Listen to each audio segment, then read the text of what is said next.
many people don't realize that Quebec City was in fact the largest port in the world in terms of numbers of ships, in terms of numbers of passengers, in terms of cargo weight. So Quebec City in the 19th century was actually bigger than London or New York.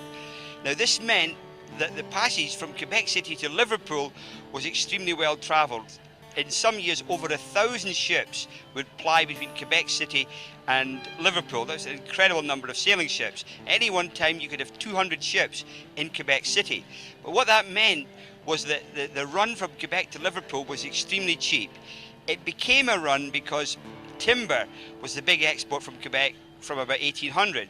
The problem with timber is it's bulky. You fill the entire ship up with timber, you don't have any ballast, but on the return journey from Liverpool, what do you bring back? Well, obviously the answer was immigrants, but the conditions in those ships were pretty rough because they didn't bother to fit them out. They weren't like passenger ships.